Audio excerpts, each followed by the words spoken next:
முதல்ல வந்து நம்முடைய அமைச்சர் KN நேரு அவர்கள் சார்ந்திருக்கக்கூடிய துறையில தொடர்ந்து முறைகேடுகள் வந்து கொண்டே இருக்கிறது. நம்ம பார்த்த இதற்கு முன்பு என்போர்ஸ்மெண்ட் டைரக்டரேட் அமலாக்கத்துறை அவர்கள் அக்டோபர் 2025 888 கோடி ரூபாய் ஊழல் நடந்திருப்பதை சுட்டிக்காட்டி நம்முடைய பொறுப்பு டிஜிபிக்கு ஒரு கடிதம் எழுதியிருந்தார்.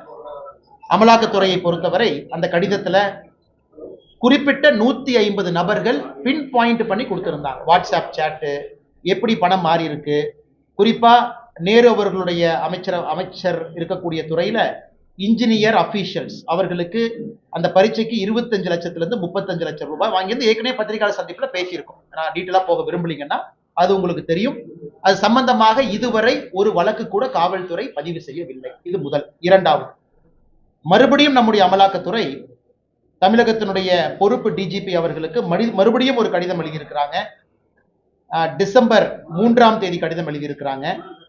அதுல 258 பக்கம் அந்த கடிதம், இரண்டாவது முறை. இது வந்து திரு நேரு அவர்கள் சம்பந்தப்பட்ட முனிசிபல் அட்மினிஸ்ட்ரேஷன், வாட்டர் சப்ளை, நகராட்சி நிர்வாகத்துறையில குடிநீர் வழங்கல், அந்த துறையில 1020 கோடி ரூபாய் ஊழல் நடந்திருப்பதற்கான ப்ரூஃப் அட்டாச் பண்ணியிருக்கிறாங்க.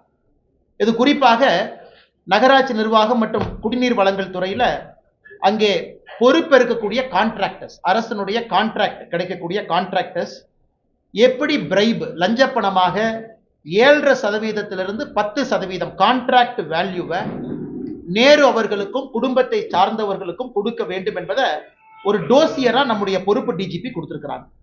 இதில் நீங்க நல்லா உத்து இந்த டோசியரை பார்த்தீங்கன்னா, இது வந்து தமிழ்நாட்டில் மத்திய அரசு பணத்துல கட்டப்படக்கூடிய பப்ளிக் டாய்லெட், சானிடேஷன் சர்வீஸ், சுகாதாரத்துறை சம்பந்தப்பட்டது, நபார்டு வங்கியினுடைய பணத்தை வாங்கி நடக்கக்கூடிய ப்ராஜெக்ட், வாட்டர் ரெனோவேஷன் ஒர்க், அதாவது ஆறு ஏரி சம்பந்தப்பட்ட வேலைகள், சிவிக் கன்ஸ்ட்ரக்ஷன் ப்ராஜெக்ட். இதுல வந்து மத்திய அரசினுடைய பணமும் கூட மாநில அரசுக்கு வந்து அது நேரு அவர்களுடைய துறையின் மூலமாக இம்ப்ளிமெண்ட் ஆகக்கூடிய முனிசிபல் அட்மினிஸ்ட்ரேஷன், வாட்டர் சப்ளை, இதுல 1020 கோடி ரூபாய் ஊழலை கண்டுபிடித்து 258 பக்கம் டோசியராக பொறுப்பு டிஜிபி கொடுத்திருக்கிறாங்க. கொடுத்து கிட்டத்தட்ட இன்னைக்கு டிசம்பர் 3னா உங்களுக்கு கிட்டத்தட்ட 12 நாள் ஆகுது.